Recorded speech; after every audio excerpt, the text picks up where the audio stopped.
Did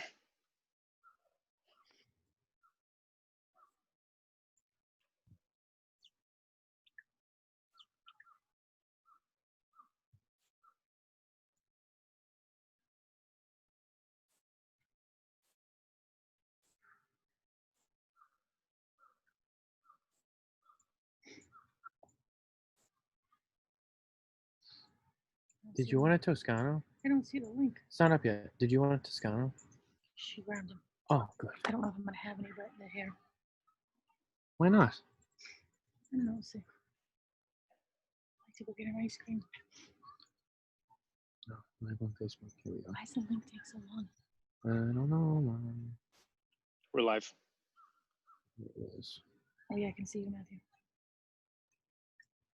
All right, everybody, share it.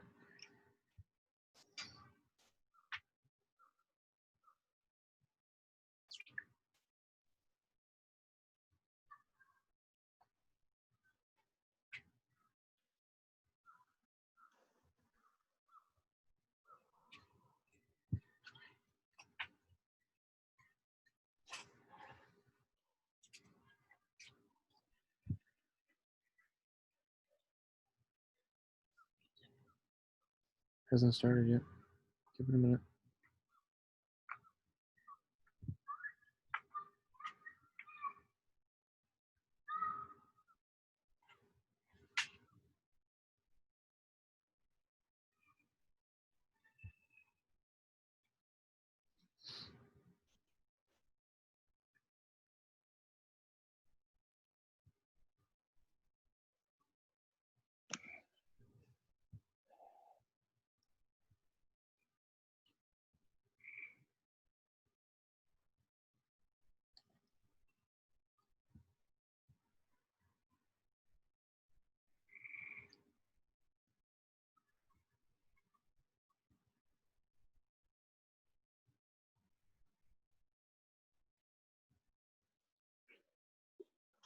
Hey Matt, you gonna welcome us to the show?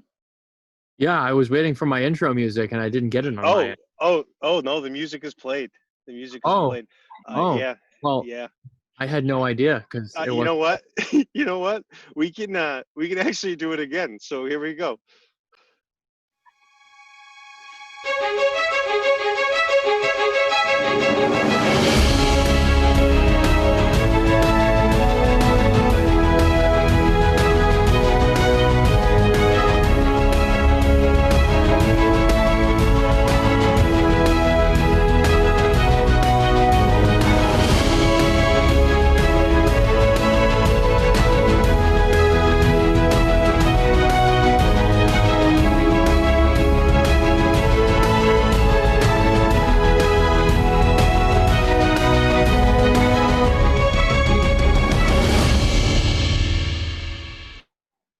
What's up, everybody? Welcome to another episode of the Smokin Tabacco Show. I am once again joined with my good friend, John Carney. And today we have a special guest with us. We have Nick Miller from the Cigar Pulpit Podcast. Nick, welcome to the show. Great to have you on here with us, buddy. How are you, Matt? I'm good. How are you? Good. What do you What's up, John? There? Nick, welcome. Thanks for coming on tonight. Thanks for coming on. Hey, no problem. Thanks for having me. And Matt, to answer your question, I'm kissing ass a little bit. I have the LFD airbender there, so the show's not a competition, but if it were, I would be maybe tend to lean in your favor. Just saying. So purchased just today. So beautiful. Which one are you smoking? The 6x60? Yeah. You were smoking the Airbender Valiente Natural. Beautiful smoke. That's his first LFD of all time. No. Oh no. My Instagram can prove that to be a false fact. No, well, we appreciate you coming on, and we talk all things cigars on here, but I appreciate the gesture there. Sorry for the delays at the beginning. I was having dinner beforehand, but yeah, we're ready to go. I know when you were in the holding room there, we had elevator music playing, so that was great. It was great. Little love you just the way you are, you know. Yeah. It was So I'm going nice. to take this all gallery view here. So you got the Airbender Valiente, which you're smoking. I actually have 3 different cigars here today. I've got the Airbender Matatan, which is the Robusto. Oh. And then I also have the El Jaco Maduro, which I might smoke from our Reserva Special line. And then this is what I'm actually going to light up. Since the baseball players, and we've talked the last few weeks, can't figure out if they want to actually play baseball or if they're going to play baseball, and they can't get along, I actually have the special baseball edition from 2 years ago. So I'll be smoking the LFD Special Baseball Edition baseball bat because this may be the only baseball that actually happens this spring and summer. What do you got, Matt? Well, in my neck of the woods, it is Perdomo weekend at my local brick and mortar shop as the Perdomo family's in town. Special release of the new Perdomo Firecracker cigar that's coming out in collaboration with United Cigar. I have reviewed that cigar. It's on my website at smokintabacco.com if you want to be all about it. Great cigar. So I am smoking the Perdomo Champagne Sun-Grown. And I have a little Perdomo lineup with me here in case I need to move on to another cigar. Sun-Grown Perdomo, it's my favorite Sun-Grown. I said it once. I'll keep saying it. I love it. It's really good. I was with Nick Perdomo today earlier, actually. And, you know, we had a conversation about it. And great event. You know, they're doing a great event. They have an event tomorrow at another store. And then on Saturday, they will be at the Salem Two Guys Smoke Shop, where they will be doing the guest appearance on the Cigar Authority with Mr. Garofalo, Mr. Jonathan, and Mr. Barry Stein. So, if that's your cup of tea, you can tune into them on Saturday. So one of the first questions people ask with this baseball cigar is what end do you cut it from and which one do you smoke from? So Nick, being a good Midwestern boy from St. Louis, big baseball town, this cigar is actually released for Nebraska. Okay. Yep, just for Nebraska for the College World Series. We aren't doing it this year, and we did some last year. So this is 2 years ago's version, I believe. It's in my humidor here up in Maine. I just brought a few up a few years back. It's just sitting there. But anyway, I cut from the butt end of the bat. So I cut the top end off. You can see here. It gets like a little it has like a little pigtail inside of it, which is kind of cool. So you can see where the pigtail kind of removed to make the little butt end of the bat. Yeah. I've never had it come off this way, but it looks really cool. So that's the butt end. This is where I'll be smoking from. And I'll place a very tiny little cut right here at the end of the foot of the bat. The barrel of the bat? Yeah, it'd be the barrel, foot, head, whatever you'd call it. Baseball players don't get to name things because they aren't playing right now. So there we go. I'll put a little there so you can just see that it's finished. So I'll draw a light. Now, the problem I have with this cigar now is that I don't have a lighter to light it with. So I'm in trouble. How do You you... have a tiki torch right behind you. I like the way Nick thinks. Boom. Problem solved. You know, it's pretty embarrassing when a major cigar executive goes on to do a media appearance and he doesn't even have a lighter with him. He's got a giant lighter. Look at that! Look at those patriotic shorts you got going on there too. Can we just get a shot of that? Oh man! Paired with the America's team shirt, New England Patriots. Oh. Nick doesn't agree. Nick's a Patriots hater. I'm a little outnumbered on this one, but that's all right. I'll let it go. Yeah, it was kind of cool when St. Louis had a team, right? That was cute. Yeah, I remember that. That was a while ago, right? I'm a little bitter about that one too. So, yeah, you should be. Yeah, but we got screwed is what happened there, but that's neither here nor there. Actually, we got screwed in both cases, but, you know, we won't relive old history. Welcome to the Smokin Tabacco Show. Okay. You're with Cigar Pulpit. Yes. I said I have some familiarity with it, but I'm glad you're with us today because I'm not as familiar with it as I probably should be. So tell us a little bit about Cigar Pulpit, how it got started, how long it's been going on, what was the thought behind it? My co-host Gator and I started the show back in August of last year, and we put out new episodes every Tuesday and Friday, and it's just two ignorant goobers with microphones talking about whatever we want, and we just happen to be smoking cigars. And for some reason, people actually listen. So I can't can't say. But we have a lot of fun. We have a lot of great guests that come through. You haven't come through yet. When are you coming through? Ooh, Hey, right on the spot. I am always available. Okay. Most of the time. Most of the time. Yeah, as long as we dial, as long as the dial, I'd be happy to come on. I All might right, look a then. little different. This is my temporary COVID situation. I usually am That's very okay. clean shaven, so I might not look familiar. That's why I've been hosting this show with Matt, because most people haven't recognized me, which has been great. But no, I'd love to come on sometime. we're Pardon? we're just an audio podcast, so you could literally be. I mean, my co-host Oh, is in his beautiful. underwear half the time, Oh, so beautiful. it's a little unsettling, but whatever. So what got you into cigars? What was the concept there? What was your draw to the product? So Jeff and I, my co-host, his actual name is Jeff, but he goes by Gator, and I flip back and forth. So if I'm referring to Jeff or Gator, it's the same guy. Jeff and I, we went out to Las Vegas in July of 2018, and we're walking around the Caesars Palace, and we stumble across the Monte Cristo Lounge. And by the way, my 4-year-old just came traipsing out on the deck here, so there's a very real possibility. Yep, there we go. Little, yep. Say hi, man. Hi. Hello. So Welcome anyway, to the show. Is that your co-host that's in the underwear all the time? Yeah, or? exactly. Yeah, He's actually in his underwear right now. So anyway, so we're walking around Caesar's Palace.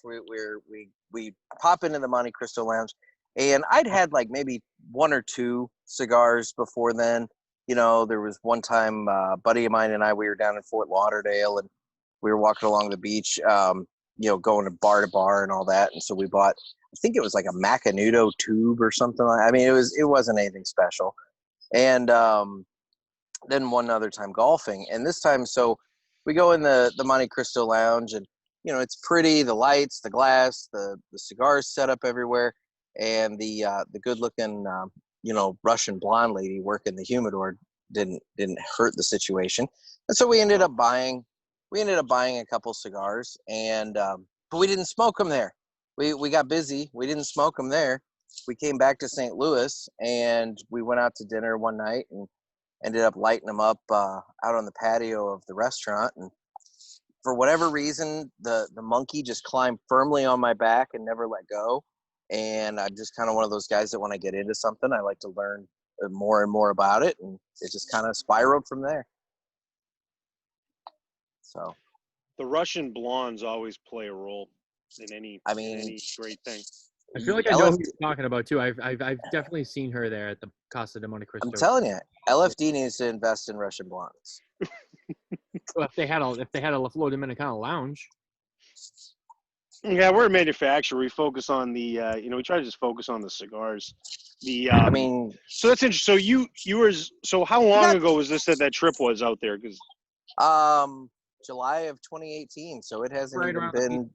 Hasn't even been 2 years. So you're relatively, I'm new to cigars, this is awesome. Yes, sir. Because you're really, I look at, I wouldn't say jaded by any means, but you're really still getting to actually, look at things in a different path. And I would assume, I was looking at your page and we'll view on it, but it seems like what you all are talking about, like things that you like talking about and things that have been brought up because of cigars, which is really what it should be about, in my opinion. Yeah. No, the world is still relatively new to me. I'm still trying all sorts of stuff. So trying to figure out what I like and what I don't like. That's the thing. I always tell everybody, when you listen to our show, don't expect to listen to 2 experts. We never, ever profess to be experts. We're, like I said, we're just 2 goobers that have microphones. So. Sounds about right. Yeah.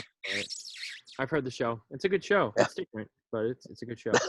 It's definitely different. It's definitely different. It's definitely not like this. We do. No, I mean, like, we have a segment of our show where we have a guy, Larry the Mute.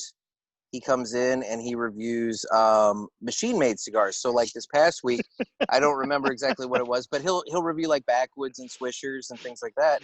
And yeah, it's a good time. I mean, yeah, Black and Mild, stuff that typically doesn't get a lot of review attention. we give Larry the Mute that segment, and he talks all about it. That's amazing. I mean, No, you got to give it to Nick. He does do a good job. we have a lot of fun. Oh, that's Yeah, awesome. we have a lot of fun. So what? So you guys, you do it. You go every Tuesday and Thursday. You were saying. Tuesday and Friday. Oh, sorry, Tuesday and Friday. Yeah. So, Yep, so Tuesday and Friday. the most recent episode that you had, what did you all feature?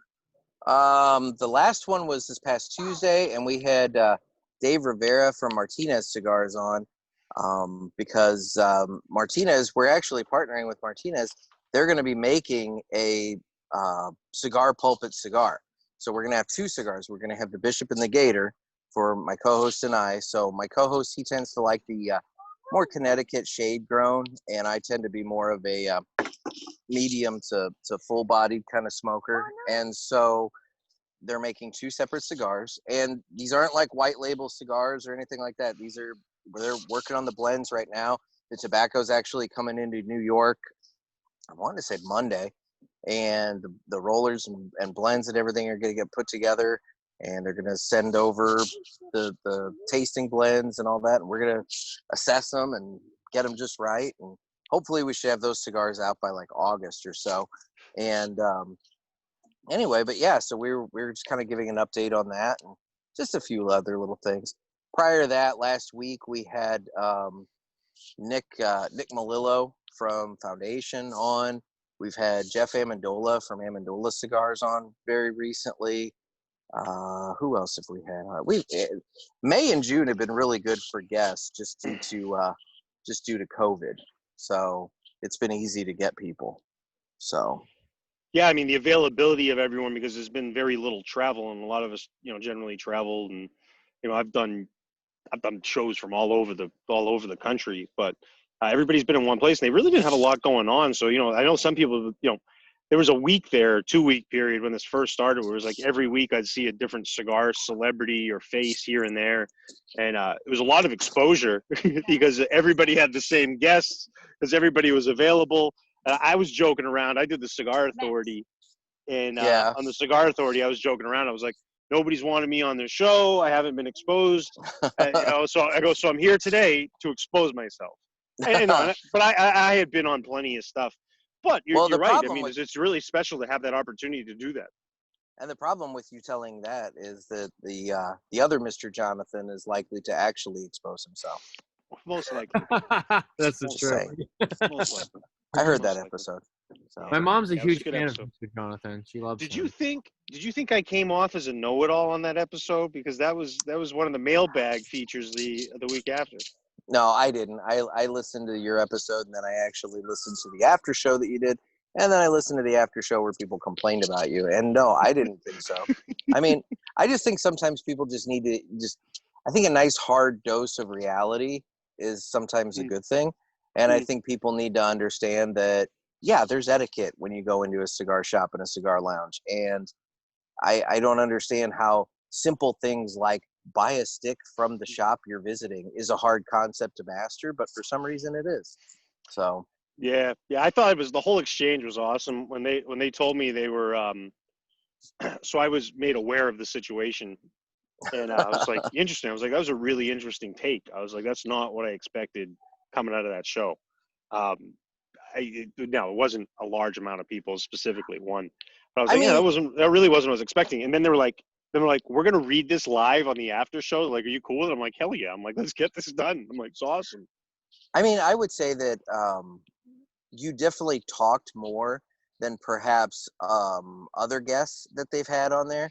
But I didn't take that as you being a know-it-all. I just took it as you were just perhaps more comfortable. It was a more relaxed environment than maybe some of the more structured interviews and stuff that they've done in the past. The funny thing on the show is I don't know what the exact number is, but I'm back and forth with Steve Saka. I don't know how much you've been watching the show over the years. Yeah. Over the last 8.5 years, I'm the second most frequent guest. Okay. And there was a time where I was the most frequent. by quite a bit. In the last probably year and a half, Steve's passed me a little bit. Is that due to proximity or something for you? Or? Well, I live in Miami, and I also live in Maine, but I was just up there quite a bit because I used to live in the area. I have family in the area. Saka lives real close to Yeah, Chicago. Saka lives close, so it was between like the two of us, and I was the most frequent guest.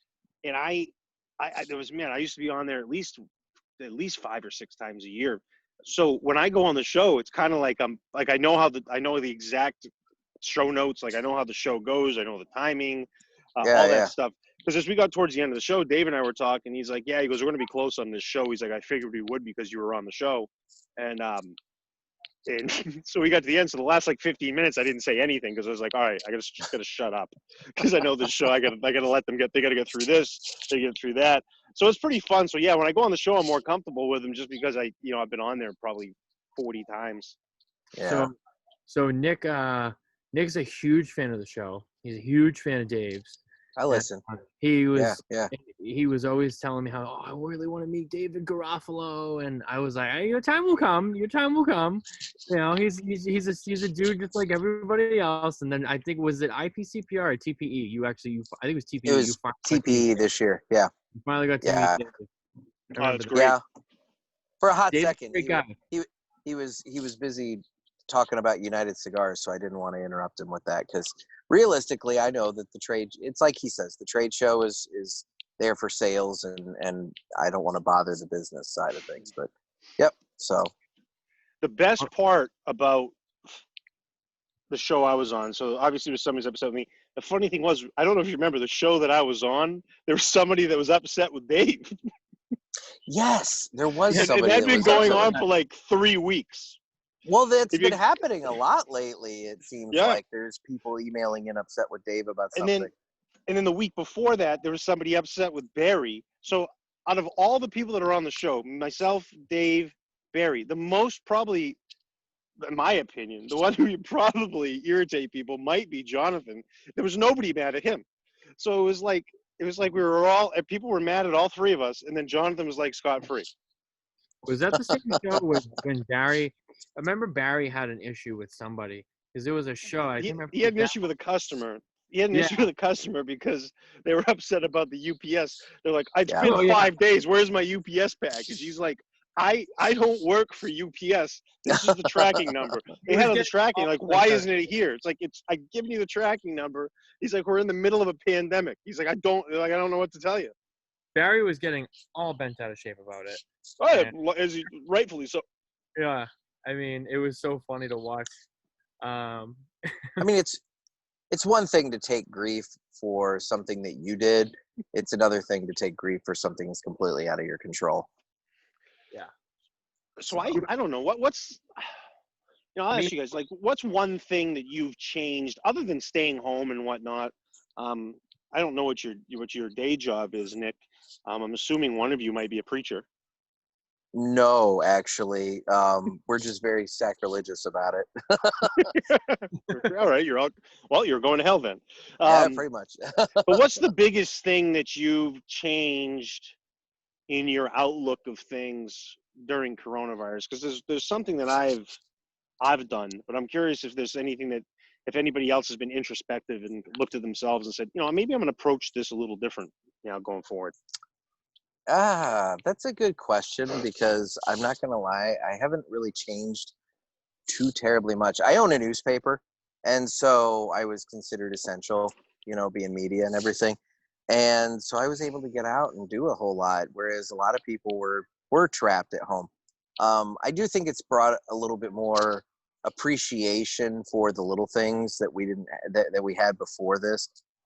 For example, the ability to just go and have a lunch without thinking about, is this place open? Do they only do outdoor seating at this point? And that sort of thing. And then obviously the cigar lounges. I spend a lot of time in the lounge. I'll lay out my newspaper on my laptop at my cigar lounge, and my staff would joke that if I wasn't in the office, I was in office number 2, which was the lounge, and I lost that office. So I don't know. I have kind of dressed up the deck a little bit more as a result of this, but like otherwise, for the most part. Yeah, it's just kind of been one of those things. Oh.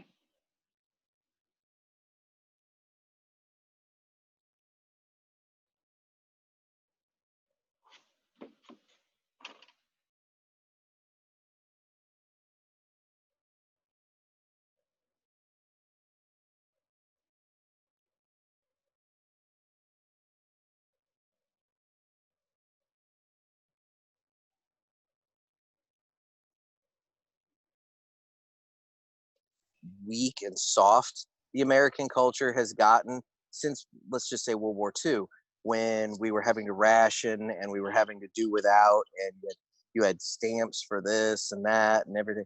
I think it's exposed just how comfortable we've all gotten in our lives a little bit. The big one for me, and I don't know if I'm sorry I got disconnected there.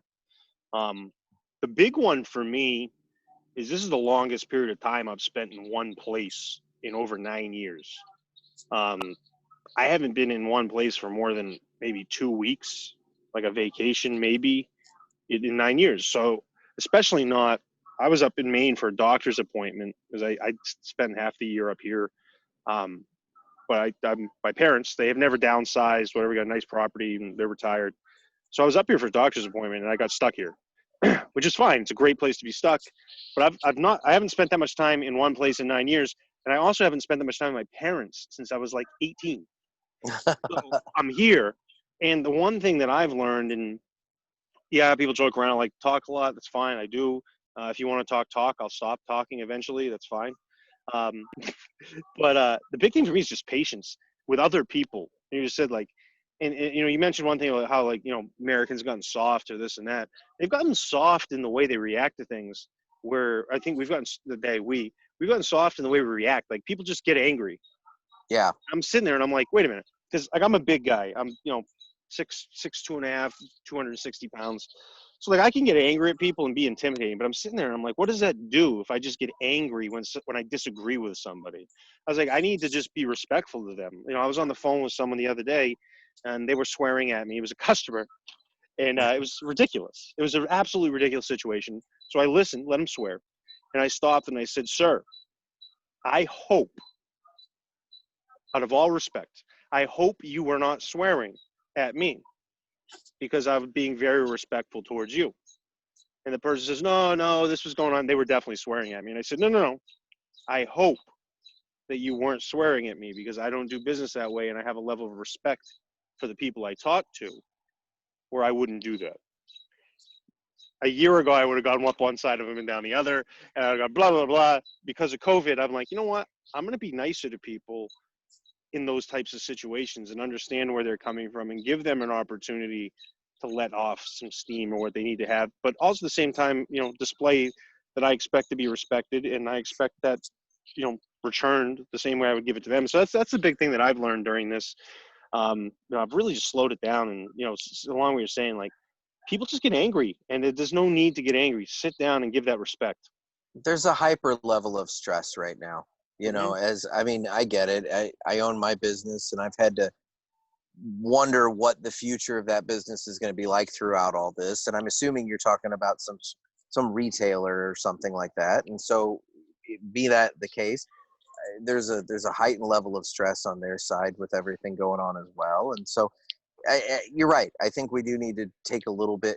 I think overall, and now we're really getting down a political rabbit hole. I think overall we all need to do a better job of walking a mile in the other person's shoes and not being quite so polarized and judgmental about other people's opinions and everything like that. I think if we could just start treating each other with a little bit more humanity, I think we'd be in a much better place right now. 100%. In that conversation I had with that person, as soon as I said that, they were very responsive and they said, no, you know what? I apologize. I shouldn't have said that. I appreciate that. I've just got this X, Y, and Z going on today. I said, no problem. I just want to make sure we're on the same page, because I don't want to be in a business relationship like that. And I don't think you want to either. But no, 100%, I would agree. That's not politics. That's just real. If you can't agree, exactly. People can't agree on that. They want to get angry of, you shouldn't walk in someone's shoes. I mean, give me a break. I know. What about you, Matt? I don't know. Matt lives in Massachusetts, Nick, so he's a union guy. He doesn't have to worry about any of this stuff. I was saying he's chilling out in his fancy house and smoking his nice cigars that he gets, from Dave, and he's living large. I mean, I was for 10 weeks. I'm just kidding. And no, I mean, and plus, as a whole, the family has still been affected because, Certainly. with Major League Baseball not playing, especially more so with my dad's sake, there's no games. It's a lot less work for him, which financially is not good. So, that's actually been a serious adjustment. For me, I took the time. Was already kind of going through a little bit of I don't know, like a life change, sorting a lot of things out and maturing and trying to go into the next direction of my life as I, go into my 30s. And, just it was nice to have some time away, have a little bit of a break from work, have some more time to work on, smoking tobacco and all my cigar stuff. Kind of rekindle all my, friendships that I had, even over the internet. Just had a little bit of me time too, which was good, just mentally reset. And I don't know, I just kind of feel like I'm a little bit more organized, I would say. I just took the time to work on myself mostly. My weight too, like getting, eating better and getting back into shape, losing weight, all that kind of stuff. Changing my diet, getting more into cooking. I did a lot of cooking because I was home. So did a lot of cooking, especially, talking with John, getting more into grilling, cooking and meats and stuff like that. So, I mean, my biggest takeaway is just, I don't know, just changing my lifestyle. Just maybe not because of the coronavirus, but having the time to just better myself. I would say, it was good, that's the best thing I can take away from it. I will say that that's one thing that maybe if there's any benefits that we can point to that come out of Corona, it's that for at least a few months, it did force the people of not just the United States, but all over the place to take a moment to like hit the reset button, take a little bit of time to throttle back and assess the things in their life and just kind of take stock of what's important and start thinking about how they want to proceed past this, because we run so hard and so fast and there's very little time to catch your breath sometimes. So it is nice to have, I mean, even if it's forced upon us, it is kind of nice to be able to do that. Yeah, it was good to have a little bit of downtime. It gives you the time to do all those things that you couldn't do when you're busy. All the stuff that that you should be doing that you don't because you gotta get to work and then you gotta get home. I never got my garage cleaned out. That should have happened. I remember that. That was like when this whole thing started. The Instagram lives were really big. Everyone was going on live on Instagram all the time, and then the Zoom kind of took over. So me and Nick were doing a lot of stuff, and he was doing his. Do you still do the Pulpit After Dark?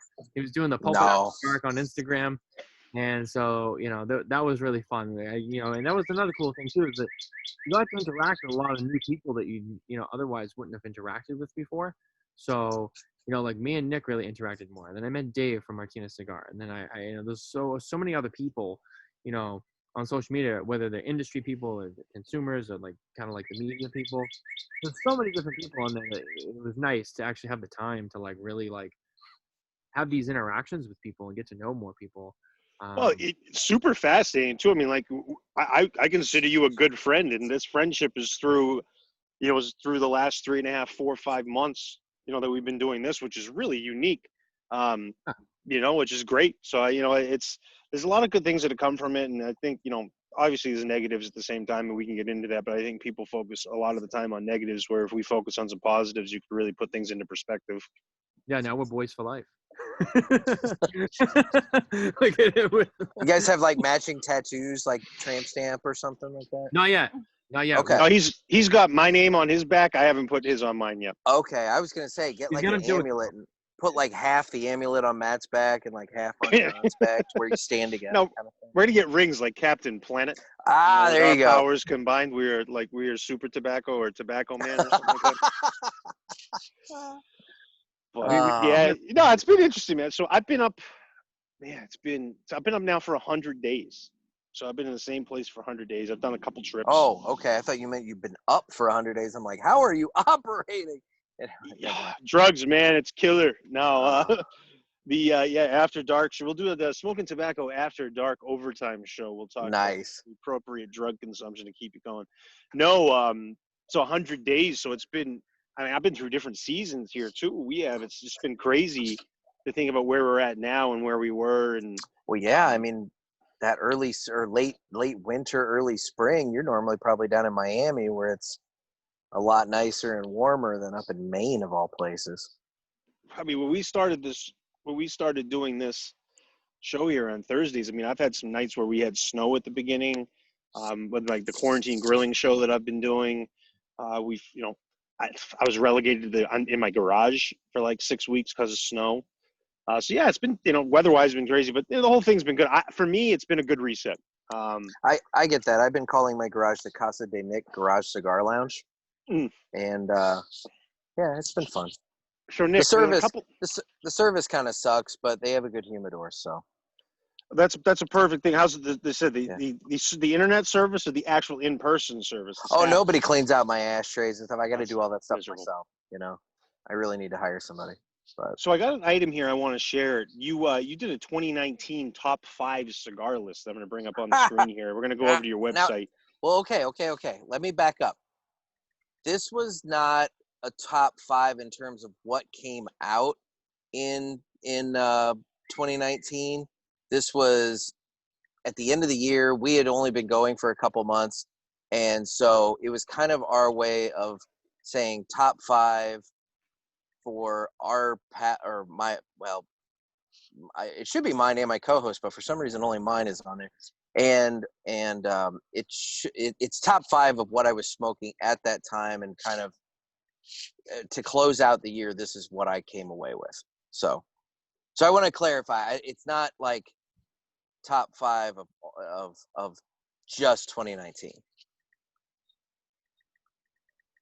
even though that's, I guess, exactly what it says. So we've got the first one on the list is the first. While many sites and podcasts may be listing their top cigars of 2019 and restricting the list to just cigars that debuted in 2019, this is the list that's made up of top 5 cigars I enjoyed in 2019. There you go. Excellent. So your number 5 was the Aroa Dark. I'm a big Aroa fan. Love that Corojo. cigar. Love Aroa. Yes. Shout out Christian and all the boys over there at CLE. I think that's a really good cigar. Christian's one of my go-to companies other than LFD. I smoke mostly LFD. My next favorite brand is Padron. Christian's probably number 3 on there. I also smoke a lot of Davidoff. But the Aroa Dark was fantastic. I also really enjoyed, I don't know if you tried it, the Yamastron. Yes, that's a good one. I didn't try that in 2019. But the dark, I really enjoy the dark. So let's move on.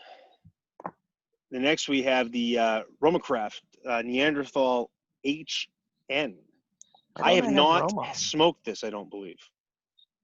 I don't know why I'm missing the word Roma in front of that. I'll have to go back and fix that. But anyway, it's amazing the little typos you see when you're not actually paying attention. But it's a great stick. It's a meaty stick. There's a lot going on. The one thing I learned very early on is because of the flat cap on it, that straight cutting it is kind of a nightmare. And so I tend to either V-cut or punch that cigar. I prefer V-cut, but... Do we know what the HN stands for? I think it's just like the size name, but I don't know what it stands for, no. All right, here we go into Davidoff here. Another one of my personal favorites. The Davidoff Winston Churchill Late Hour. I would say out of all the Davidoffs, personally, that one's my favorite. I'm not really huge into Davidoff. I don't smoke a lot of them, but if I smoke Davidoff, I'd like the Late Hour. I tend to think they're a little more on the mild side for the price, for the most part. However, the Late Hour and the Nicaragua, I get quite a bit out of. And so the Late Hour actually was the first cigar that we smoked on the first show, and it was just kind of like we kicked it off with kind of a really nice cigar just to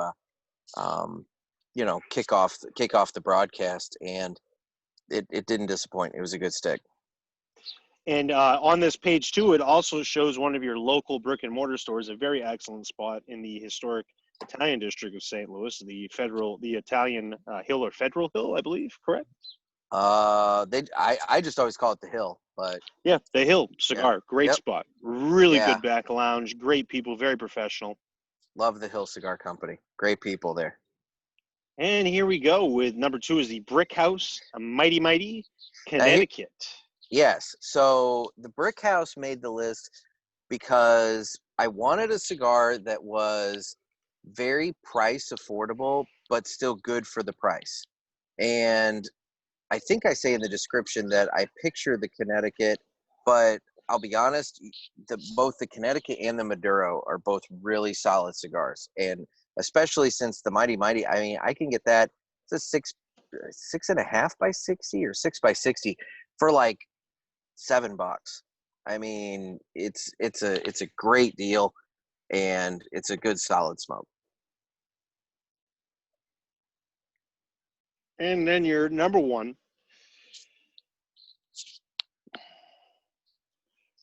is by the way,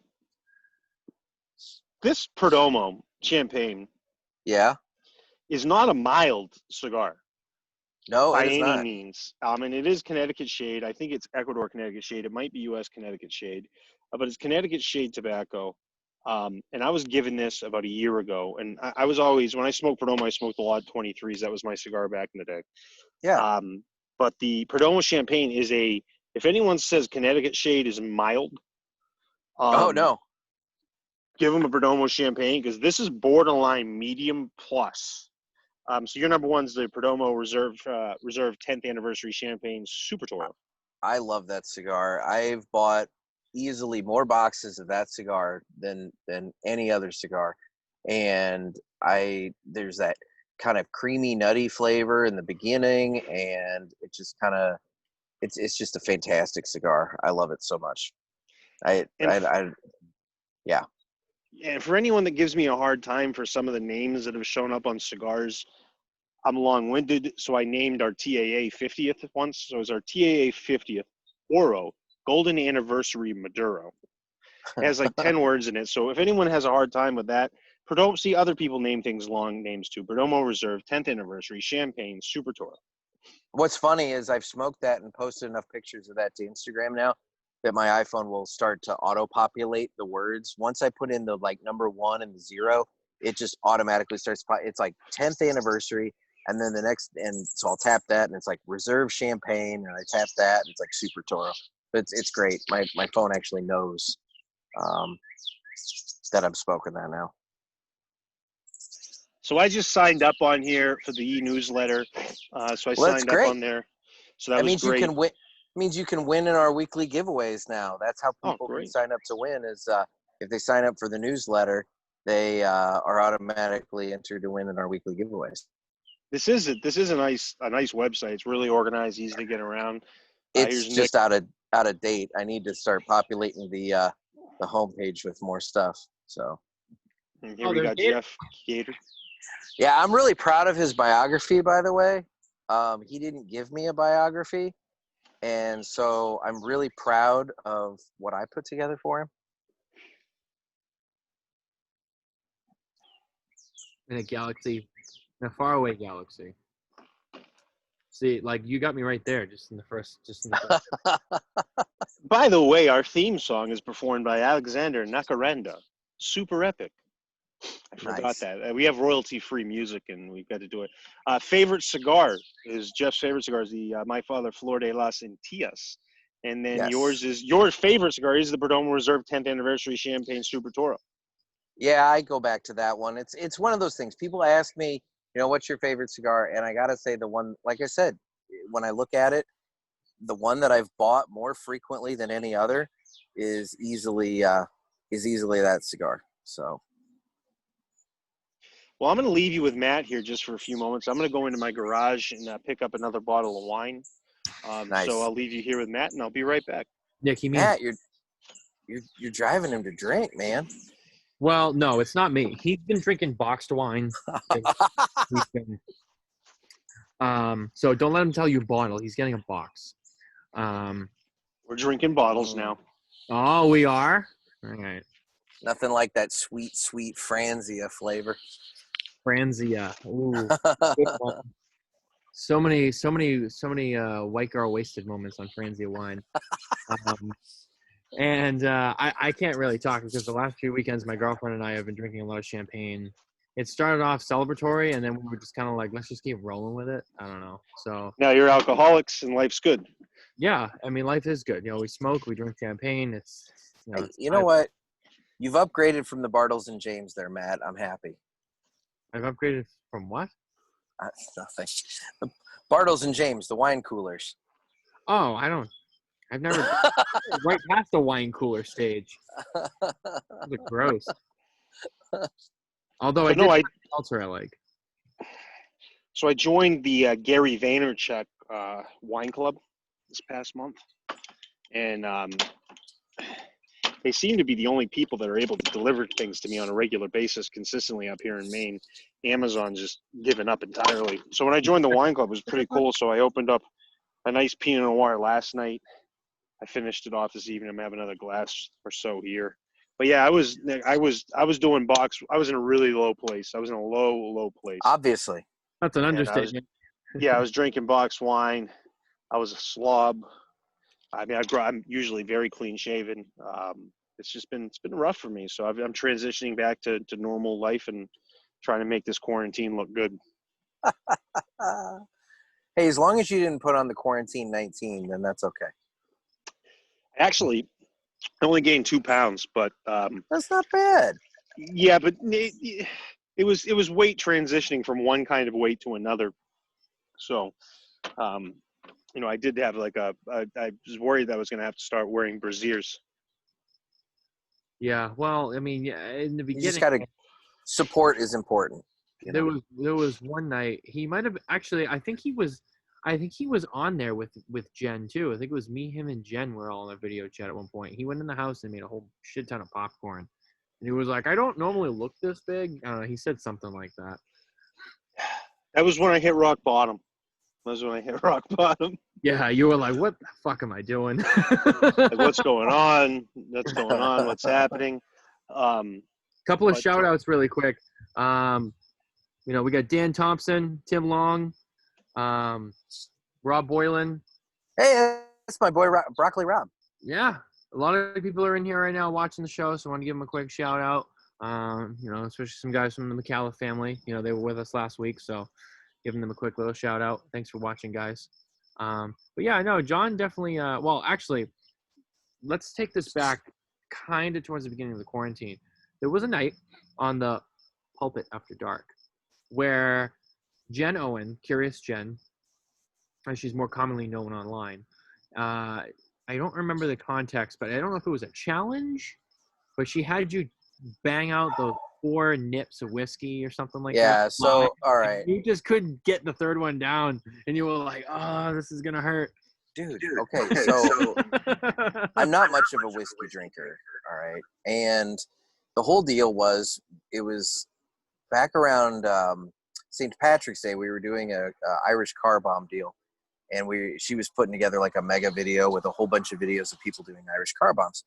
And we were supposed to solicit the listeners and have the listeners send the videos to either myself or to Jen so that Jen could put them all together in one video. And we did that. And we had a little bet going that if she got more videos than I did, I would have to drink like 3 little airplane bottles of whiskey, basically. And she, I think our listeners, they purposely sent her more videos than me to make sure that would happen. And so we ended up doing 3 mini bottles, and I don't even remember what they were. One was Woodford Reserve. One was Jameson. Yeah, one was Jameson. And Wild Turkey. That's right. And it was just, they were random. I mean, it was just ones that I happened to have. But, it's just like and you had that some much. in. I had some what? And you had some beers in there too. I threw the beers on at the end, yeah, and it just, like I said, I'm not much of a straight whiskey guy, and so that ended up being a very drunken night. Yeah, I remember that. I remember I had a lot of fun with that. I think it was around the time that, and I'm not instigating here. I'm just bringing this up because other people brought it up. I instigated back then, but I'm not instigating now. But there was a moment where somehow you got the name Jen's Bottom Bitch for a little Hey. I don't know how that happened, and Jen's not here, so she can't drum this up. But well, no, I do remember how it happened. It was Instagram, and we were on Instagram Live, and so it stacks the two screens, and I was on bottom because my Instagram was being really funny. I don't know if it's because so many people were using the live function, Right. or if my internet was just crappy, or what was happening, but I couldn't start a live video of my own. I had to jump onto somebody else's live video, and so she started one, and I jumped on with hers, and yeah. And then that happened. I think I don't want to call anybody out, but I think maybe it was Jay Rivera. You know, it might have been. I know he was there. I know he was there and involved with it. So That might have been the culprit right there, the culprit of the pulpit. But yeah, so actually the other thing, well, now she's gone, but I was told I left something significant out of the good things that came out of my quarantine time. And as I'm told by the person who wants some recognition, she walked away. But did you forget your girlfriend, and now you're telling us that she's informed you to mention her? Because here's the deal, dude. If you forgot your girlfriend, that's bad enough. But don't call her out as the one that's actually telling you that you need to mention her. Well, no, you need to do it no. casually on your own, so that it looks like, oh yeah, baby, I remember. You know? Well, no, that's not what I'm saying. She Okay. She just made a comment about I was something good too, and I was like, oh yeah, that's true. I got funny. wrapped up in my own moment. Kind of sounds like exactly what I just said, but anyway. Yeah, well, I'm trying to steer away from it now. Well, now you got to call me out on it. For everybody watching, that's not really cool. But she's over here now, and she is totally fangirl. She's got the Smokin Tabacco shit all on her, and she's showing up with some wine now. She walked around because she didn't want to be on camera. Yeah, here's the deal. We've all kind of discussed it amongst ourselves, Matt, and we really think that you probably need to highlight her more, and maybe you go to a behind the camera role and just kind of go that way with it. I think it'd be nice. Well, I mean, she is sitting next to me. Just saying, when you got talent, use the talent. I don't have talent. This is Nicole. This is perhaps the best thing that I achieved out of the quarantine. Oh, you talked. Yeah, and then I said now she's not here, so I can't. But it was poor timing. But there she is. Fangirl, number one. There you go. This is all the swag that. Yep. You know what? I was gonna save this for later, but since she's here and we're doing this, no, in all seriousness. So I wanted to mention tonight on the show that the Smokin Tabacco apparel line is going to be ready on the website this week. We'll be taking some orders. They might not go out for a week or so because we're getting some stuff made and kind of just getting it rolling, but it's available. We have a manufacturer, and it will be available for sale. The hats are going to be available first. The shirts are going to come out a little bit later, but this week on smokintabacco.com, you can go on there and you can get the hats. Place your order. We'll ship them out for you. So just want to give that plug right in there. And there's your model right there.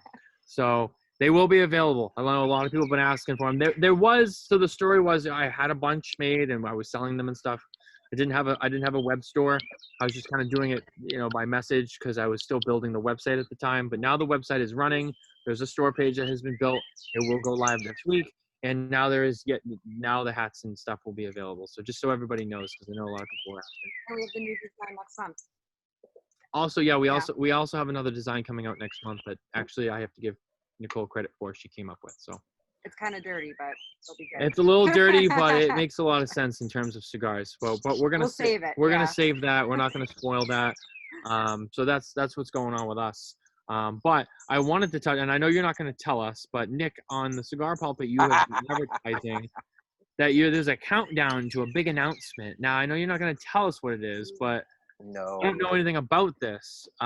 What is the story behind this? Is this show related? You know what? Is it you related? Like, what is it? Is it a pulpit thing or is it you? Oh yeah, it's a pulpit thing, and but it's not just a pulpit thing. But I'm just gonna say, that's all I'm gonna say. I'm gonna let it go with that. But let me tell you, man, it's incredible. It's gonna be really cool, and it's not like a short-term, one-time thing. It's much bigger than that, and you'll find out in 6 days. Is this? It's been a lot of planning going on. Is this? I thought maybe it was something you brought up earlier. Now I don't want to bring it up again. It's not the pulpit cigar. No. Oh, no. okay. All right. So it's not the pulpit cigar. Oh, okay. So, yeah. This is now I'm really intrigued. So now I don't know. I'm really excited to see what you got coming on here because you really. Oh yeah.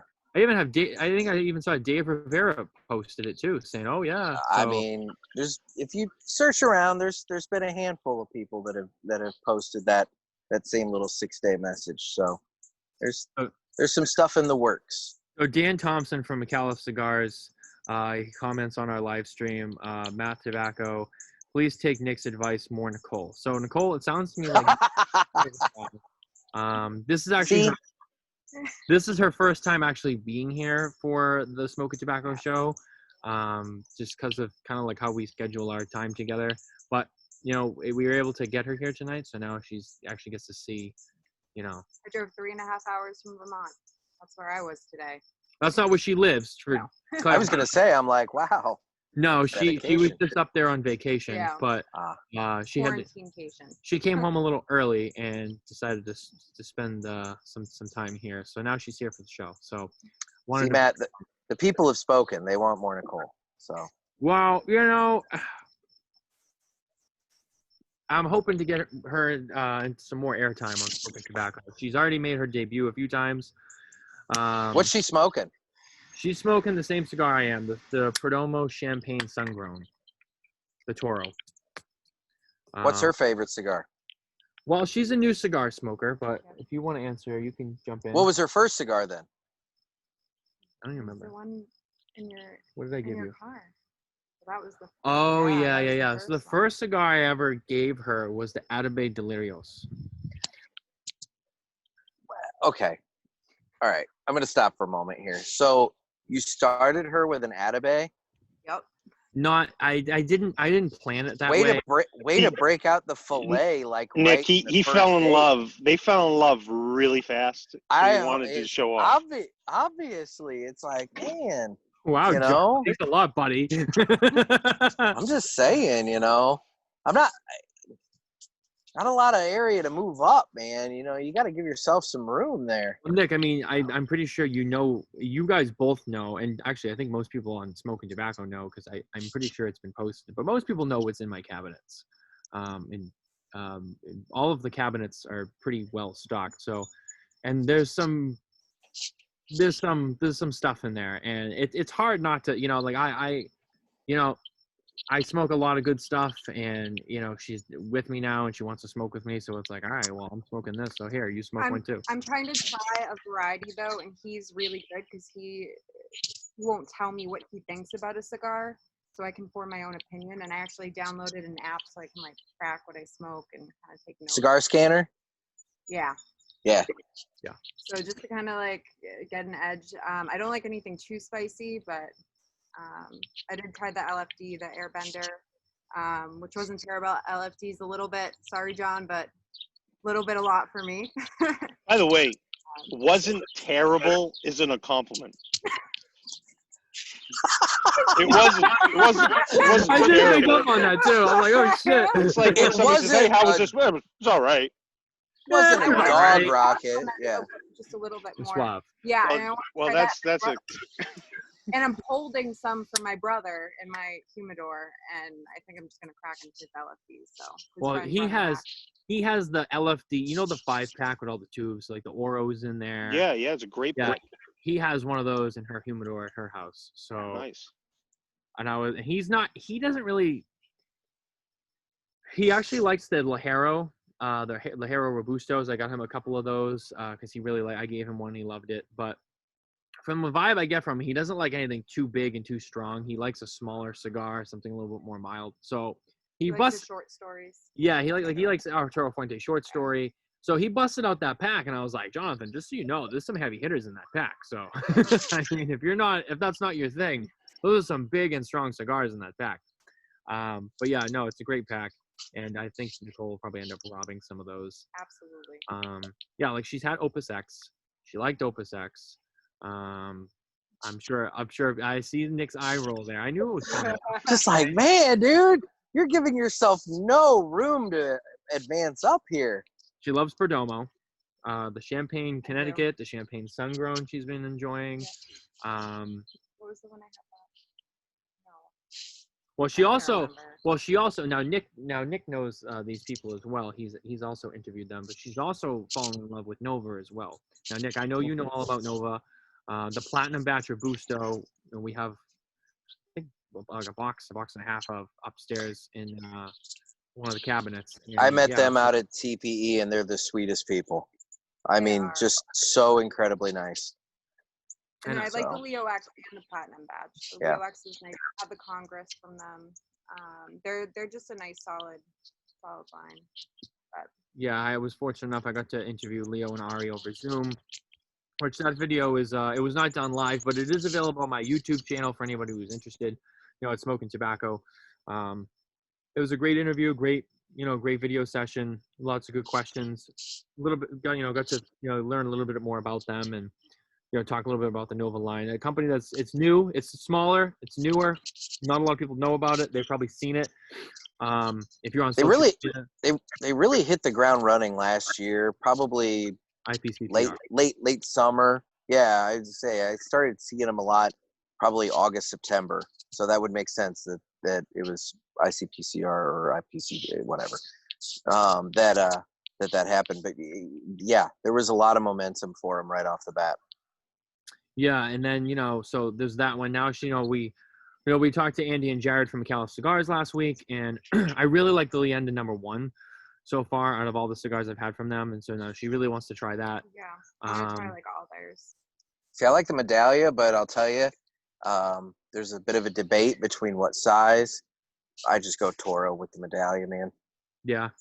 Yeah. There's some folks that are in they really like the 46 ring gauge.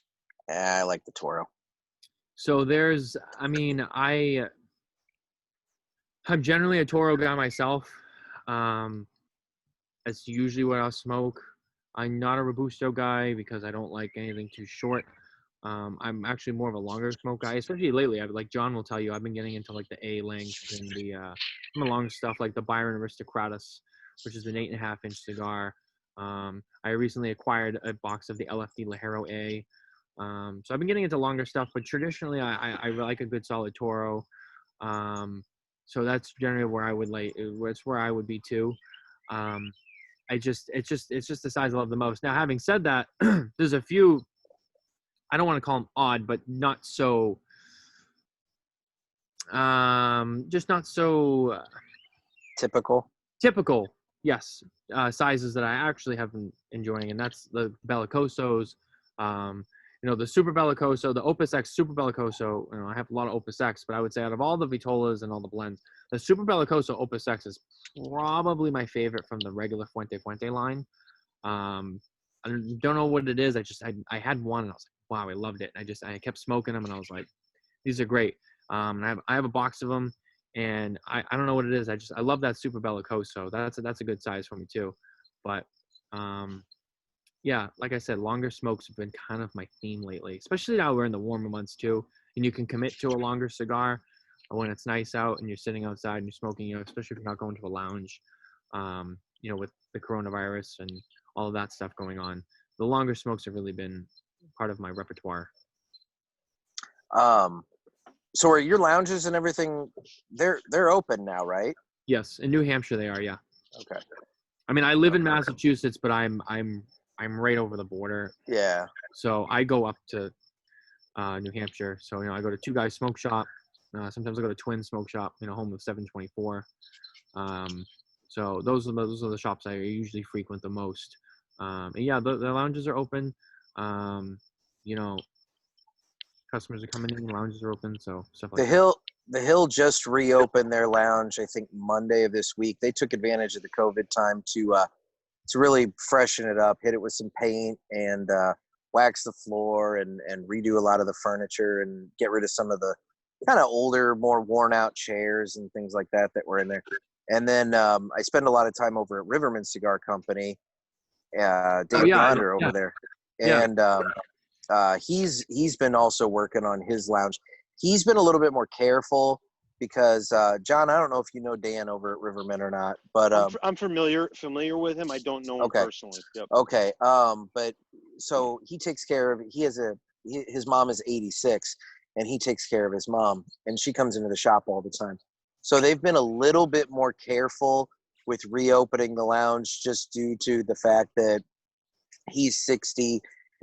She's 86. They kind of have to play it a little more carefully. But the nice thing with them, they have this giant covered area in the front of their shop, and it's like a 1,500 square foot like outdoor covered patio thing. So everybody there, they just bring their own lawn chairs, and we just sit outside and smoke there and make the front area of the lounge. So it's worked out really well. So, gentlemen, we're in overtime now. So to start overtime, what overtime means is we're done with the hour. We just keep going. But I do have an announcement here, and I think it's about me. It's about my my time here on the show coming to an end. So it's in the reference of this. So I'm going to have this announcement. I'm going to put it live on the screen here.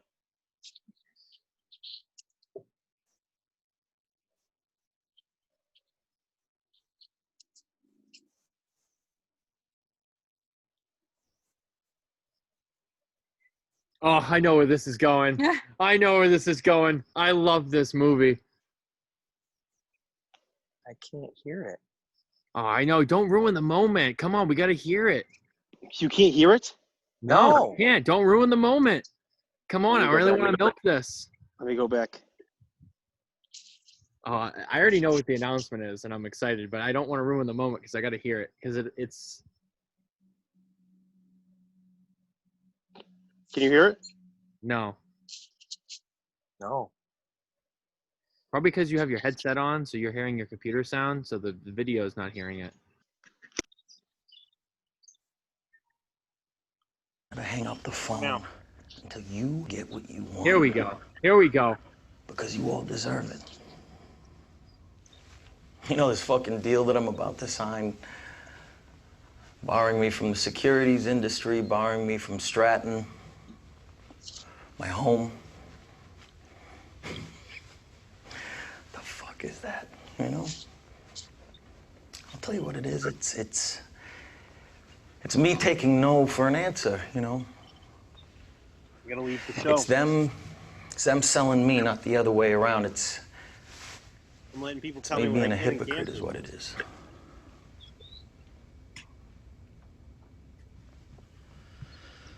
So,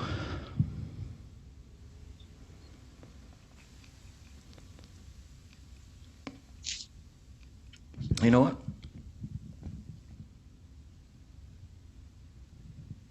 I'm not leaving. I'm not leaving. I'm not fucking leaving!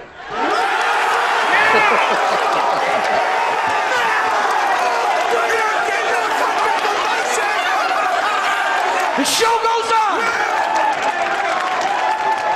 This is my home! They're gonna need a fucking wrecking ball to take me out of here! They're gonna need to send in the National Guard, a fucking SWAT team, because I ain't going nowhere!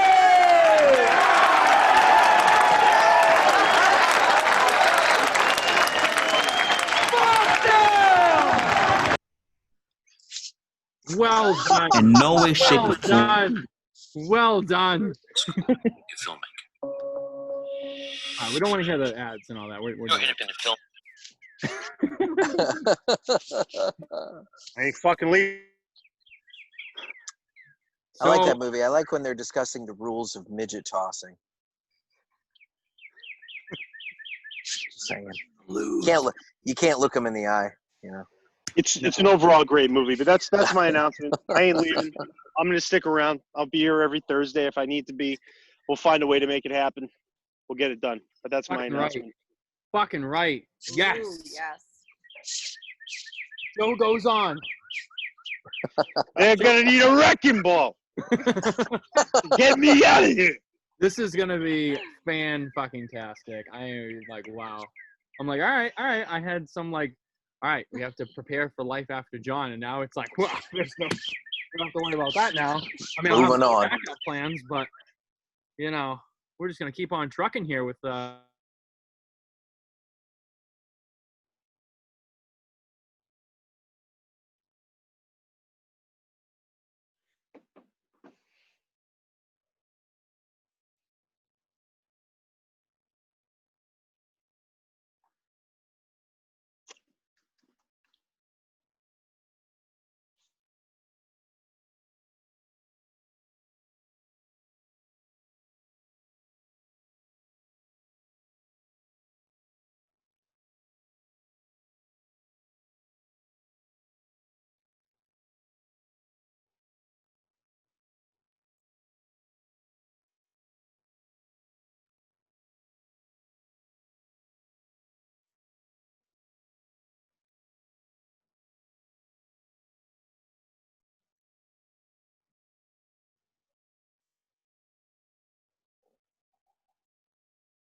like a boot and A, and she was Yeah. like, I didn't say that though, and I was like, Hey, he's moving. I'm oh, back. he's back. We I'm staying on the show. did. Fade to black. And Tarsha goes, yeah, John's staying, but then he disappears for a reply. I don't know if you've seen that movie, The Prestige, with Hugh Jackman. Yeah. Yeah, I was doing a disappearing trick. But I'm back. Then Dan says, I'm staying on the show. fade to black. And I ain't fucking leaving again. They're just giving you some shit about that main internet you have up there. Dude, brutal. The problem is you can't even get anybody in to fix it. So Wow. You have to get on a goose and ride it on up there in Lincoln, Maine. Corona. Rona. Yeah, I got that Rona. By the way, there's only like 3 active cases in my county. There's only like 100 active cases in the entire state of Maine. So my odds of coming in contact with Corona are very low, which I think I've already had it actually. I keep saying that myself. I was sick December. I guess it was like late November into December. And I just had this nagging cough that just would not go away. And just a variety of other things. But the cough is what stands out. And it hung on for like a month. And then finally it just kind of went away. So earlier today when I was with Nick Perdomo, I was having a conversation with him about the coronavirus, and he mentioned to me that he thinks his son Nicholas actually had the coronavirus. They can't confirm it, but the conversation was that they thought that maybe he had contracted it after TPE, because apparently a lot of people got sick. Yes. And he said, and Nicholas never takes time off. He goes, he was home for 4 days, and he had this sickness that just wouldn't go away. He said, I think he might have even had the coronavirus after TPE. Which, I mean, I guess it's possible. Still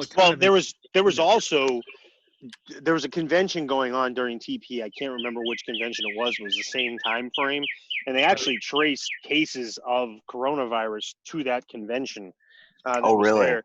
Yeah, and for me, I think I probably had it, as I said, I was sick in January, and most of my team was sick. The owner of our company. I don't go to TPE, but it was after our sales meeting in the Dominican Republic, and the owner of our company, I'm around him a lot, Lito. He's had it. He didn't know it, but he has had it. If it's as contagious as they said it was, I traveled through every hotspot through the month of January and February, every single one practically. So if it's as contagious as they said it is, I'd be surprised if I didn't. And I was sick as a dog for about 2 weeks, 3 weeks. I also had broken ribs at the same time. I had like mucus. Right. It was disgusting. I had mucus coming to my eyeballs. The whole deal was a mess. That bird, those birds are getting after it, Nick. They're still very active here. See, that's the funny thing with this is I'm looking and I've seen you guys just progressively move into dark night, and here I am just still with it's dusk. It's 2 hours evening. behind us? No, I'm Central Time, so I'm only an hour behind you. Really? Still pretty late out, even an hour back. But. Dude, I'm half a country away. You got to figure you're on the East Coast. I'm dead center practically. So, I don't know. What time is it? 8:30? Yeah, I'll be getting rapidly darker here in the next half an hour. I'm lighting up the Perdomo sun-grown Habano, and Nicole's going to do the Lot 23. I'm gonna follow Nick's lead. I'm gonna smoke the Airbender next. I finished the baseball bat. I just finished the Airbender actually.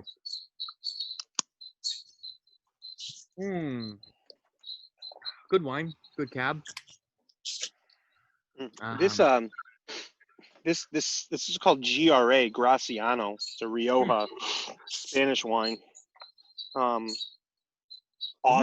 Isn't that what Jared was drinking last week? What was he drinking? I don't think so. He was drinking a cab, I think. But this is from the Wine Club. It's awesome. Really good. The Pinot Noir I had last night was like a $70 bottle, and it was good. This one's like a $15, $16 bottle, and it's freaking incredible.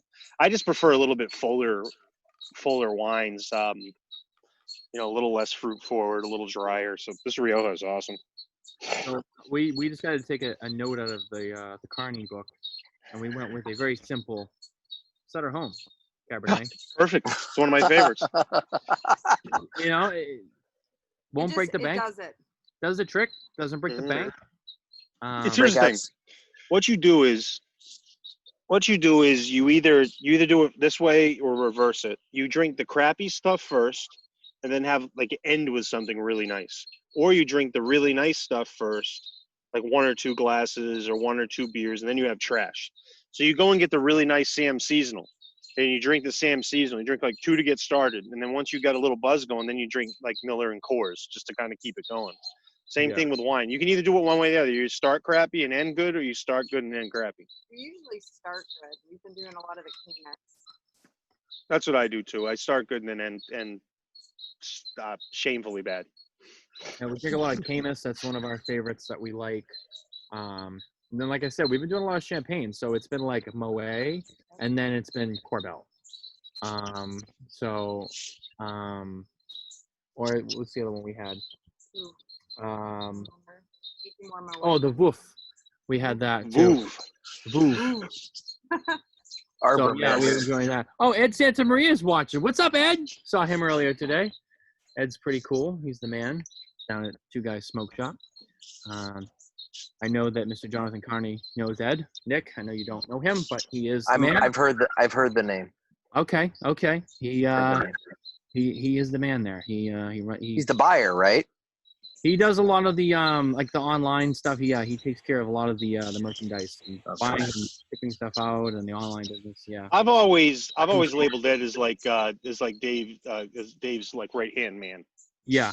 He's like family there, and he knows what he's doing, and so actually very much a professional in that. And it's just that I got a great working relationship with Ed, and I really appreciate what they do there.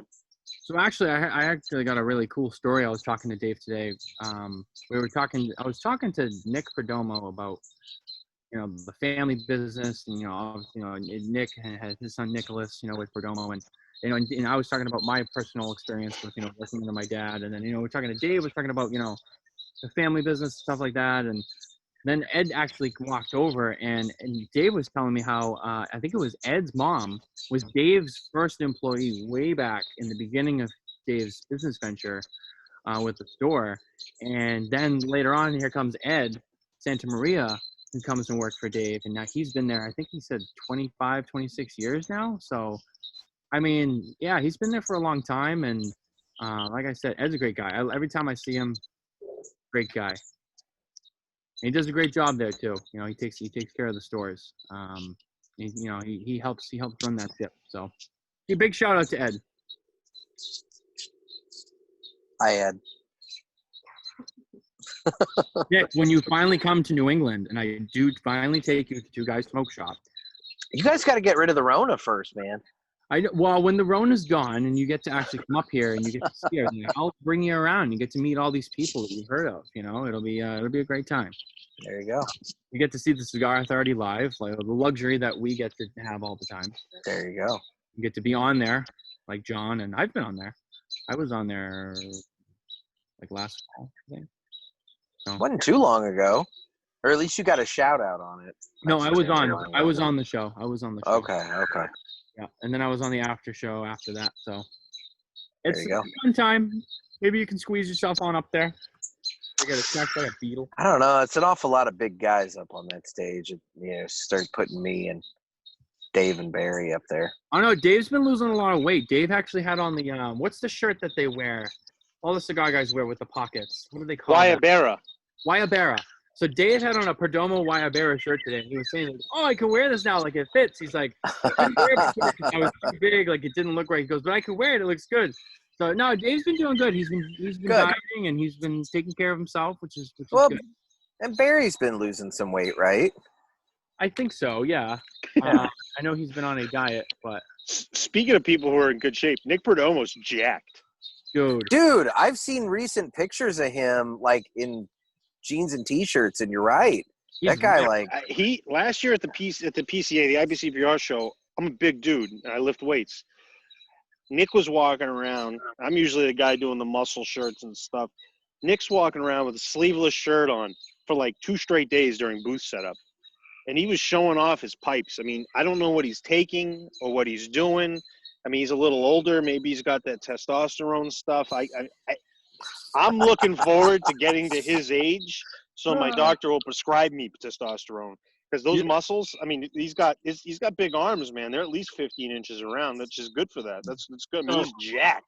So I think it was like a week or two ago. I was up in the studio, and they had just finished Cigar Authority, and we were talking about Nick coming up, and I forgot how something came up, and I was like, "Oh, I'm like, yeah," and like Nick's got that new beard going. I really like it. It looks kind of sharp. And Dave was like, "Yeah." He's like, "It's funny." He goes, I can show you pictures of Nick from like 10, 15 years ago. He goes, and you look at him now, and he looks younger. He goes, he's doing like the Benjamin Button thing. He's like looking younger as he gets older. You guys get better as they age. Yeah, like you know?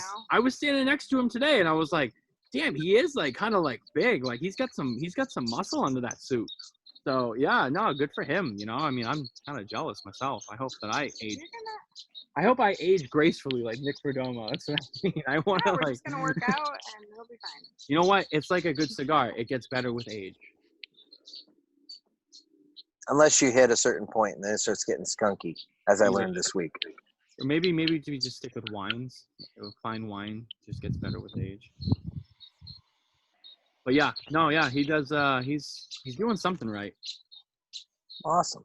John Carney was pretty fit. Now he's getting a little rounded. But I mean, oh shit, is he back? Dude, he just got done telling like, you. He just got done telling you he was gonna hang out and stay on your show, and you're just gonna shit on him like that. No, that's what we do here. You know, we just poke fun with each other. It's all in good fun. You gotta remember, I'm an ash hole. I'm also an ash hole, so I bring some of that onto this show. Mr. Asshole. Yeah. So now now John's like, I'm not gonna talk anymore. But Just soaking it in, man. I'm just soaking it all in. You know, I'm plotting my next decision. I'm an artist. I've got to be always constantly looking out for opportunities. And you know, if I'm gonna get thrown under the bus like that and made fun of, I don't know. We'll see. I mean, I'm just saying, the pulpit could always use a third person on its panel. Oh, wow. What are you going to try and do? Are you going to try and poach my guy? I mean, he's looking for opportunities, and I'm always open to options, you know. I'm up here in Maine. I'm in the middle of the woods. I'm lonely. It leads a man to make some rash decisions. Just saying. Nick, don't make me don't make me send like Mr. Jonathan after you. I'll fly. I mean, I'm just saying.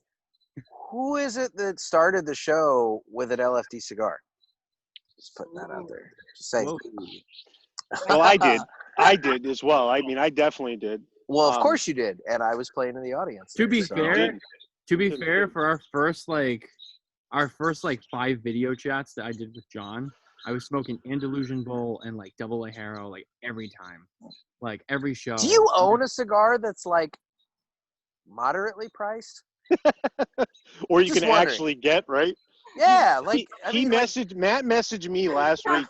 He picked up box of Andalusian Bowl, and he was like, "They've got a couple boxes. Do you want me to pick one up?" Because I was talking like I don't even have them. I was like, "No, man, I'm fine. I actually have a full box in my basement, but I'm not touching it until this is all until they say you can officially go and do things, until it's wide open. So I'm gonna smoke that as my celebratory end of quarantine." But no, I mean, somehow he gets his hands on things. I mean, I have a hard time getting my hands on Andalusian Bulls, and I sell the things for a living. He's got like freaking 18 boxes of them. It's in the big cabinet. You'll know where it is. Nicole's gonna go grab something. I mean, does this look like the arm of a fat guy? I mean, come on. No, John, I know you're big. I mean, no, your guy was that big. But you know, I have non-muscular man syndrome. Okay, so I put my arms up against Nick Perdomo's any day of the week. Do you think you could bench more than Nick? Oh my god! Absolutely, I can bench more than. Here's Nick your Perdomo. next event. Here's your next event right here. Here's your next event. Arm wrestling competition: Perdomo versus LFD. Who takes it? Who I'd bet on. LFD. I'm just saying. That sounds like an epic battle. I don't know, because Nick Perdomo looks like that kind of guy where it's like, I don't want to fuck with him. So, and he's got a little bit of he's got those pipes going now. I don't know. He might go in just pissed off enough to give me a challenge, but I doubt it. You think so? I hope he sees this and he's like, John Carney, like, let's go, let's set it up.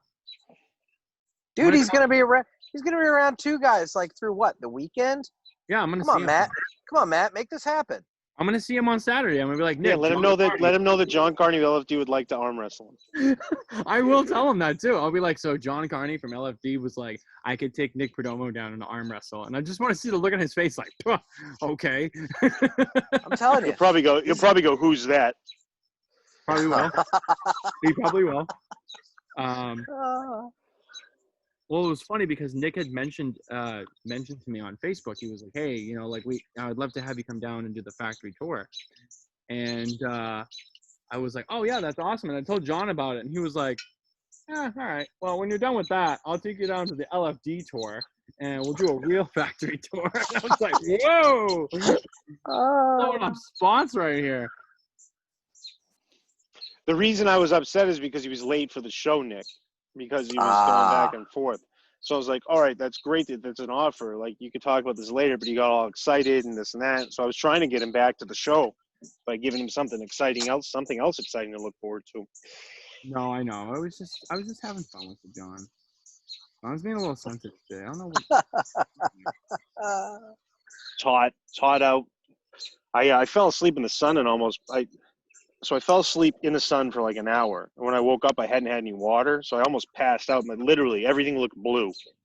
I don't know why it was blue, but everything was blue for like 20 minutes until I got some water. Now I had wine, and everything looks great. Well, there you go. So, Nick, you had asked me if I had anything moderately priced in my.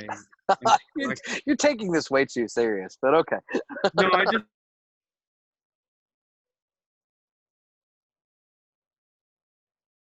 I didn't sign up for that. But I have something here that I wanted to pull out on the show and show you, because you're like, oh well, like, you know, you thought everything was just really like crazy. Phrasing, Matt. Phrasing. Right. So phrasing. What about this? Is this? Oh, I can't. Is this? Anyone recognize that? That's your Opus. Purple Rain collection. Yeah. So you're saying that's moderately priced? I was just showboating. I was just being sarcastic. I was gonna say. You pushed me to the point. I'm like, that's it's a little bit past showboating there. That's a tough one. I'm just really happy about that acquisition. So I was just having a little bit more fun. So what? Okay, you don't have to tell me. What did that set you back? Oh, I don't disclose what I. It's probably for the best. No, and I'll be honest with you, it's not even as crazy as you think it is. I was shocked. Okay. Mhm. I want bags that are more expensive than that. So. Okay. I did really well. You're not lighting the bags on fire though, or maybe you are. I don't know what you're into. I heard a rumor that some of the fashion companies actually burn their bags at the end of the night. At the end of the year, because they don't want like their leftovers being discounted. So it's like whatever they don't sell, they like destroy them and then they just make new stuff. I haven't heard that. I heard that from several people. Nick, did you say you heard that? No, I haven't heard that. But I heard that. I also don't run in fashion circles, so. Thankfully, your last name's Tobacco, not Handbag. Well, I'm just saying. Like, I heard that. I don't know if it's true, but like, I heard that. It's a rumor. I don't know. Matt Handbag. My point was yes, you can burn bags. That is the thing. Well, of course you can burn, but you can burn damn near anything. But why would you? Well, people do. That's my point. And okay. I thought I had a solid reason as to why someone would. So okay, all right. I mean, I forgot how like Nick's like, he can really turn shit around like really quickly. All of a sudden, needle. Yep. You can go from being like the in control host of the show to now all of a sudden you're just part of Nick's like little web of confusion and trouble and ignorance. Yeah, a little bit. Lots of ignorance. A little bit. John's just being quiet now. I don't know if like. Well, I'm enjoying the conversation. I'm enjoying you guys talking. I'm enjoying the wine. You called him fat. He's checked out. I didn't call him fat. It was just a joke about he's now planning how he's going to leave next week. I'm just saying, I think I heard you call him fat, but that's just Sometimes jokes hurt people's feelings. Yeah. Words. They're powerful. Feel better. We're going to start working out. together. I mean, I've already been working out, so I'm just trying to get down. He doesn't lift weights. I lift weights. Well, I haven't been able to get to a gym in like 3 months. Dude, just go out and get some like milk jugs. Just start, Oh, is that what you do, Nick? Is that what you do? I am a self-affirmed lazy ass. Okay, I mean, I don't remotely profess to be working out. I think I'm allergic to exercise to some degree, but I mean, I get it. So I am in this quarantine completing my personal training certificate online. So. Look at you, taking advantage of the time. She's making the most of it. Well, I'm off work till September for me. Oh. Nicole runs the spa at the Ritz-Carlton in Boston, so she. Okay. So it'll be a bit. I'm an esthetician as well. I wax people's backs. Oh, Matt seems like he's the kind of guy that needs a back swag. Oh my God. Oh, okay. Now we know why he's been so quiet. He's been building in Microsoft Paint. Wow. Thanks a lot, John. Let's just call it even after that, because even the joke hurts. All right. Yeah, I'm messing with your emotions. We're messing with your emotions here. So anybody, I'm pouring another glass of wine here. I mean, we can keep going a little bit longer here. Whatever you guys want to do. I'm in no hurry unless anyone else has any objection. I mean, I have to edit my show tonight at some point, so I can't go forever. But Nick, that's a you problem. Yeah, I get it. No, I get it. You're also an hour behind us. You have more time, technically. Time is your friend tonight. Technically. Well, and if that's the case,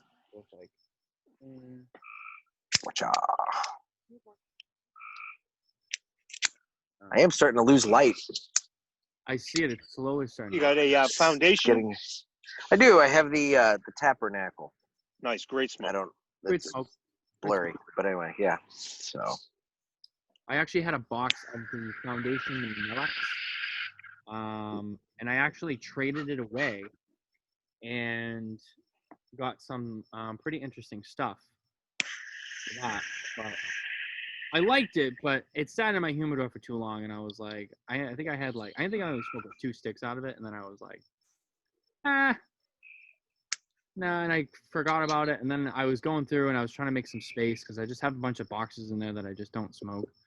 And I was like, what can I do with this? So I traded some stuff away for some other interesting things.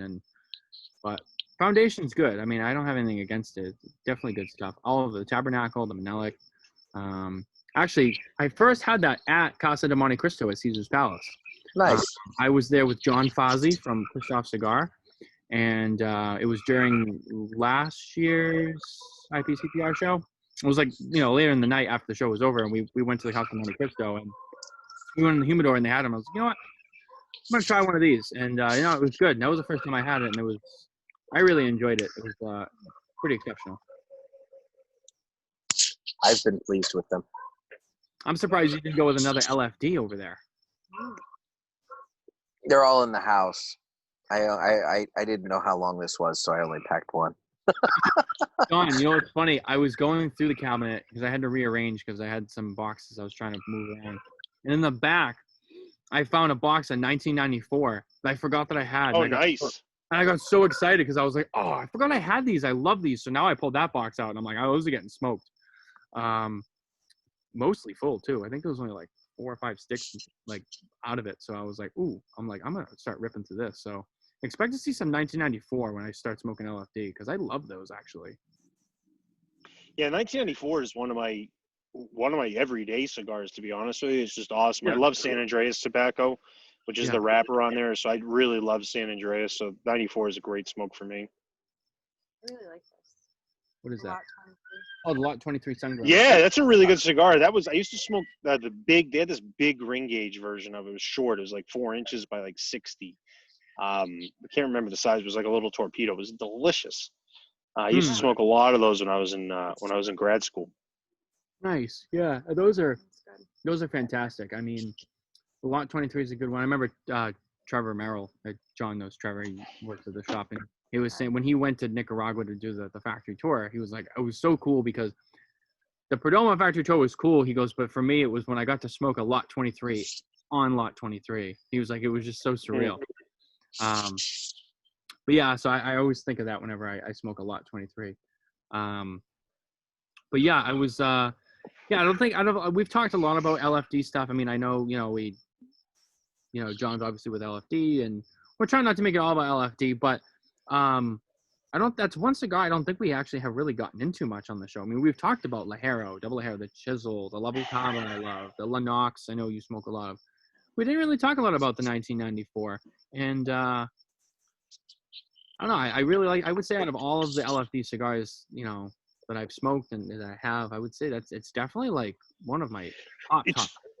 It's a great right down the middle kind of portrayal of what we do for cigars. So we started on mild stuff back in the early 90s, and now we're obviously king of full-bodied. It's right down the middle. One of the main, what the main reason is? My dad and I smoked all of them that we have here at the house, so I haven't been smoking them on the show. I have like 5 cigars, different varieties in my humidor. Yeah. And that's not one of the 5 I have left because my dad and I have smoked all of them. So I haven't smoked it on the show because I'm actually out, and I have plenty of cigars up here, so I haven't sent myself multiple shipments or anything like that. But that's one of the main reasons why I haven't got into on the shows, is I haven't had them around. Yeah, they and another one too that I want to get a box when when I get around to it at some point. I want to get a box of the La Volcata. I remember I started smoking those earlier this year. Yeah. Wow, those are awesome. Those are awesome cigars. Really great. I had one yesterday. I like those better than the Lennox, because I know they're both kind of they got the dark wrapper on them, but I like the La Volcata. It's good. The Lennox is good. A little too strong for me at times. I don't know if it's just because of other stuff I was smoking and then I smoked it after, but yeah, I always like the La Volcata. So guys, we got Father's Day coming up this weekend. So the Quarantine Grilling Show has got the episode 13 on Monday, June 22nd, the day after Father's Day. The Father's Day special will be called the Grill Father. So our sponsor here, Quarantine Grilling, is presenting the Grill Father. It'll be a Italian steak dinners prepared by Brian McGee, and the highlight guest, the highlight star of the show, probably the biggest star of the show, Chef Jonathan Carney. We'll be making a twin tomahawk ribeye dish as well. So Quarantine Grilling, Monday, June 22nd, Father's Day, the Grill Father, 5 p.m. Eastern on Facebook Live. Oh yeah, that was one of the things I said when I could go back to a steakhouse when this is over. I'm like, I want to do a tomahawk. Well, you know what's funny? So the last few weeks I've been having my friend Matt and his wife over to have dinner with us at the house after the show for the food we cook on the show. And I have a hard time going to restaurants because, like, I cook all the time. I consider myself an amateur chef. And so I had this dinner planned, and, my friend Matt's wife, Stephanie, she's like, how do you go out to eat? She's like, and not be annoyed. She's like, because she's like, you just prepared something that's better than any restaurant I've ever been to, which was a great compliment and was awesome. And she's like, but like, she goes, how do you go out to eat? She's like, when you cook stuff like this, she's like, you must like get annoyed going. I go, yeah, I go to very certain places, and, I'm on the road, that I look at restaurants a little bit differently, and I judge things in a different way because of different things that I learn and my cooking grows. But yeah, I do. Like, I have a hard time going out to restaurants. Like, I have a hard time going to steakhouses. I like my steak cooked exactly a certain way. So it is challenging, but I am looking forward to going out to a restaurant, because it's for me, it's gonna be like a foreign experience, right? Or it's gonna be so awkward to have somebody wait on me, especially if they're wearing a mask. Yeah, I haven't been to a restaurant in 5 months. Yeah, I'm excited. Yeah. I'm excited for my first go about with that. It's gonna be interesting to see how it all goes down. I just want someone to pour me an expensive glass of wine. Yeah, that's all you're looking forward to. Yeah. Yeah, I like how Matt's cheaping out on the wine, but he's giving you like Opus and Andalusian. Yeah, because the Moet and the Vouv is so inexpensive. First of all, And the Camus. I picked the Sutter home tonight. I was gonna say I saw Sutter Home go by, so I just wanted a glass without opening a bottle. We've been drinking some good wine. Yeah, you're like, how many bottles did we go? I'm busting come Matt's on. balls here. I'm just busting Matt's balls. They've gone in, tonight they decided not to go into the wine. Tonight they decided not to go into the wine cellar at the tobacco estate, and they decided just to go to Cappy's and get Sutter Homes. I don't know how long. This is aged. Yeah, Cappy's is like our little local liquor store chain. Okay. I kind of assumed it was like a quick stop or something, but no, Cappy's is good. By the way, it's real good. It's real good. Okay. By the way, something we ought to do when I come down to Massachusetts? Yeah. You guys are in you're not Medford, are you? Me? Yeah, where are you at? I'm near Medford. She's in Watertown. I'm in Boxford. I'm like North Andover area. All right. I'm 20 minutes that's not bad. from the store. Yeah. So one thing, would be awesome that I want to do is, so the Kowloon is doing drive-in movies, dude. Yes. We were just anyway, talking about that at dinner. Can we do that? Yeah. 100%. Like, that's something we'll cook it. We're gonna cook at the house. We'll do that. I'll stay like 2 nights. We'll cook at the house, and then the other night we're going to freaking Kowloon. And I'm not trying to brag here. My dad's really good friends with the owner, Bobby Wong, through the restaurant industry. Bobby's awesome. I'll let him know that we're coming. It'll be over the top. We could drink Mai Tais and get chicken fingers and egg rolls. Be ridiculous. Watch a movie. Oh yeah. Yeah, they've been setting it up so we can see it every time we drive by. Yeah, I think we gotta. You know what? That might get me down even sooner. So we'll see. I gotta go and check the schedule, and I'll have my dad call Bobby and see what's going on, and we'll get that done. So the Kowloon is like the Disney World of like Chinese Asian fusion restaurants, Nick. It's huge. It looks like a massive pagoda, and it's the only place I've ever been to, ever.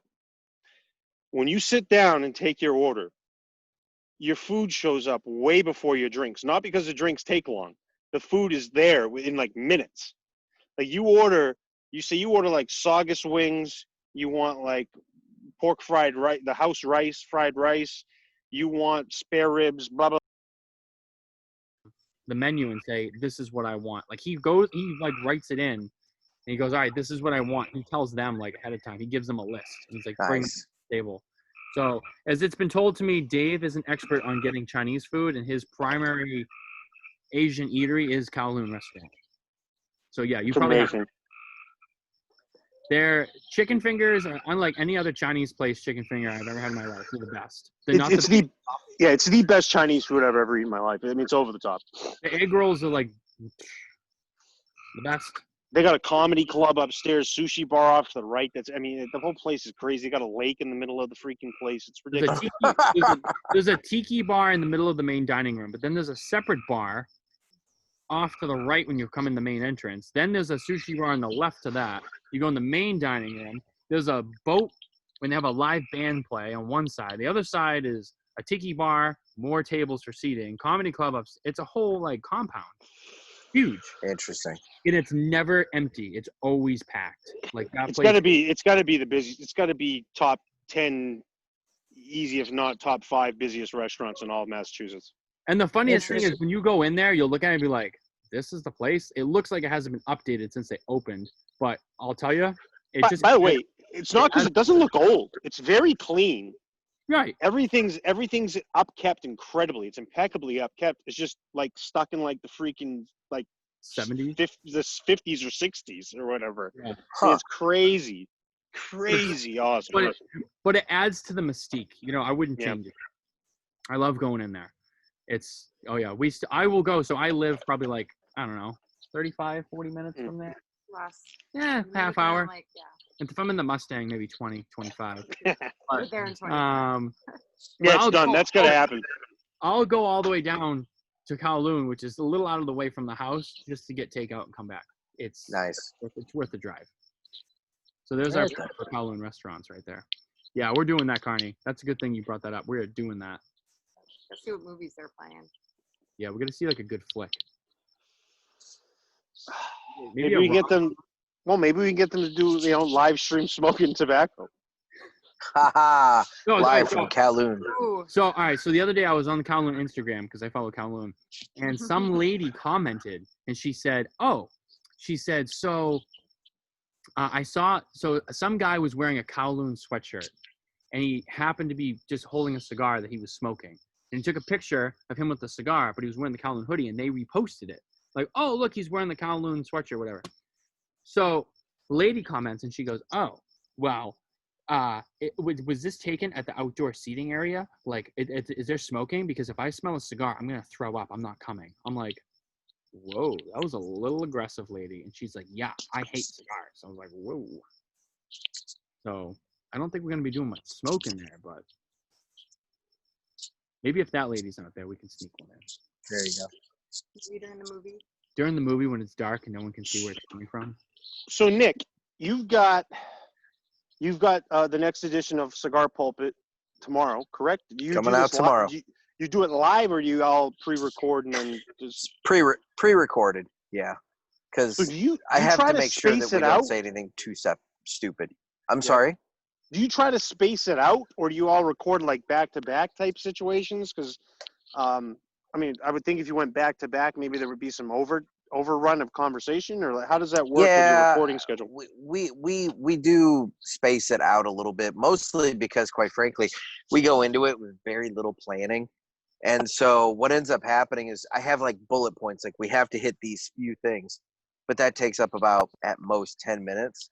And so then what ends up happening is we just get on some tangent, and next thing you know, we're talking about how Speedy Gonzalez cartoons are really propaganda promoting illegal immigration and things like that, So, I mean, we're all over the place with it. And so, yeah, we have to space it out, because otherwise what ends up happening is we'll record one, and then we sit there staring at each other like, what do we talk about for the next one? That kind of thing. And if you put a little bit of time in between, it gives more time to come up with topics. So, but tomorrow's is going to be particularly stupid because Final Third Cigar on Instagram, Broccoli Rob, he was in town last weekend, and so the three of us sat down and smoked, and let me tell you that it went so far off the rails. It's lunacy and insanity at its finest. So. And it's going to be a nightmare for me to edit. But such is life. There's that saying again, such is life. I never heard that until I met Nicole. And now here's Nick saying it too. What do you mean? I've never heard that saying before. Well, such is life is like, so it goes, is what it is. Is what it is. Oh, I know what it is. I never heard it. I don't know. It's just okay. Me. No, I mean, it wasn't like an education of what the statement was. It's just like it's other ways for you to recognize other people saying the same things. It's people saying the same thing in different ways. Potato, potato, tomato, tomato. I got you. All right. That makes sense now. Nick, someone commented in the comments and said, I just saw a lightning bug over Nick's shoulder. Awesome.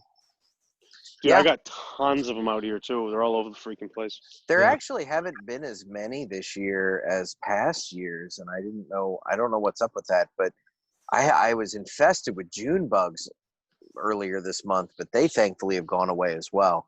Yeah. It's because it's been dry. You haven't had a lot of rain either.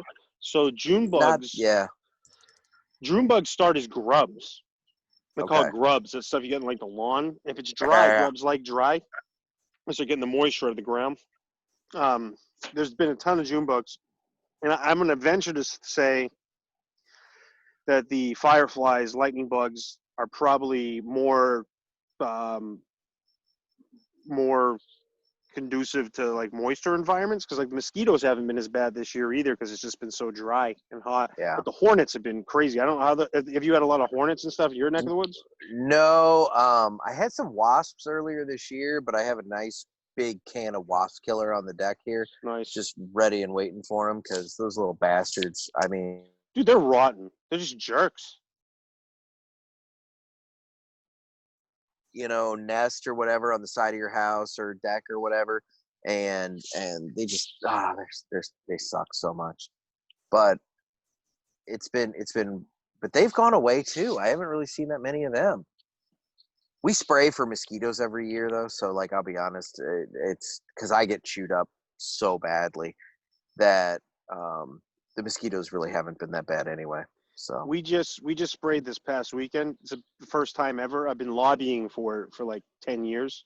yeah. Best thing we ever did, man. Noticeable difference. I haven't had one. I mean, we got a lot of black flies like gnats and stuff, but dude, mosquitoes are just gone. Yeah. Because I can't do anything about the gnats, but I did find this spray at like a hardware store that you can spritz on yourself that's supposed to help with like gnats and those kind of bugs. But for the most part, it actually hasn't been that bad. Getting buggy? You getting bit? Yeah. Oh, I didn't get See, bit. Matt, you need to spray for mosquitoes. I wasn't really getting bit. Oh, but it wasn't a mosquito. It's just like there's bugs going on me. there's like little like- beetles that are like all over the place over here right now. You just hear them you hear that hard shell. Like I hear the little, oh yeah. Yeah. I hear chirping. You got crickets. There is a cricket over Okay. there. Yeah. That's me. We went from birds chirping to crickets chirping. See what I did there? Yeah, I stayed quiet. Synergy. You brought the conversation back together. I let the crickets chirp in silence. There you go. See, So. it's there's no sound effect. It's all natural. Hey, at least that bird stopped chirping in Nick's background. Somebody asked online, they're like, "What's that? What kind of bird is that?" And I said, "It's tomorrow's dinner." I couldn't tell you. I mean, if we go late enough, I have some trees just to the left of me here, and every night when I'm sitting out here on the deck, there's something large rattling around in there. I don't know what it is. I don't know if it's just a particularly aggressive raccoon that's running around, or if there's like a deer or bobcat or something. Oh, but you tell the world that you. No. Sorry. Well, she's got all right. Nicole has something to say. What? I was gonna say, you just outed her, man. Now she's got something to talk about. No, I call raccoons trash pandas, and that's my spirit. Okay. They're mean. They're mean. It's your spirit animal. Oh, they rip your face off. I lived in a summer in the mountains of San Francisco in the redwood forest, and I made friends with some raccoons out there. They rip your face off. You gotta watch raccoons. Those ones are fine. They just want your food. They're good. It's when you don't have food. That's when you become the food. There's a giant. I'll tell you, raccoons weird me out with the way they kind of like walk and their little thumbs and everything. It's just, I don't know. It's not my favorite animal besides my dog. Have you ever I mean, seen? Have you ever seen the videos on YouTube of people who domesticated raccoons and then feed them, and they have like the food and they're eating it with like their little thumbs. hands? Dude, my neighbor across the street, she's moved away since, but she at her home down in Arkansas, they had domesticated a baby raccoon and had a baby raccoon as a pet. Oh, really? Yeah, it was weird. She showed us all these pictures of the raccoon. You're not you. Well, I mean, when you were little, but his mom, when he was little, had a pet pig. Oh wow, okay, that's a conversation starter. That right is there. a conversation starter. She domesticated. Look at Nick. a He's pig. like, I have so many questions now. I just want to know. Did you name it Bacon? No, my mom named it Charlotte. You named it what? I'm sorry. Charlotte. Okay, that's appropriate, I guess. Makes sense. I mean, it works. Well, wait a minute. Wasn't Charlotte the spider though? Yeah. Yeah. Charlotte's Web, but. Yeah, the pig was Babe. Yeah, that'll do, pig. That'll do, pig. Yeah, I don't know. I wasn't old enough. I don't even think I was alive when they got the pig. So, I'm not really sure. I think when you were born, she was saying, but they had it in the house that lived here. No, they had it before I was born because she said they had to have someone watch it while they were at the wedding. So that was before I came along. All right then. Yeah, I don't know. I don't know the history. Ask Susan, my mom. Well, gentlemen and ladies, we've reached a 2-hour mark. So I think it's time to wrap things up. As I said, I got quarantine grilling on Monday. The Grill Fathers, 5 p.m. Eastern Standard Time. We've got the Cigar Pulpit going live tomorrow. What time does that go live, Nick? I'll get it edited up after I finish this. So, I mean, you should be able to find it on Apple, Spotify, Podbean, Google, pretty much.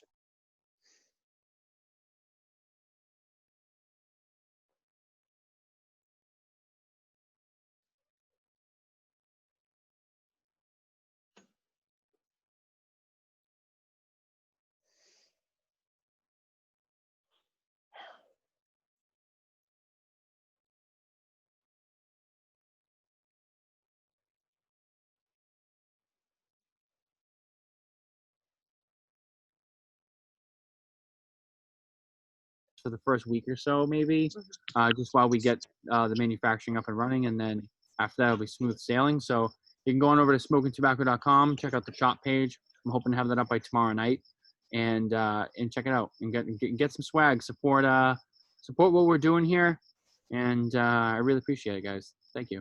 That's all I got. Sounds good. It's Nakarenda, super epic, taking us in to the end of the show. Oh, Quarantine Grilling, taking us in to the end of the show. Wow.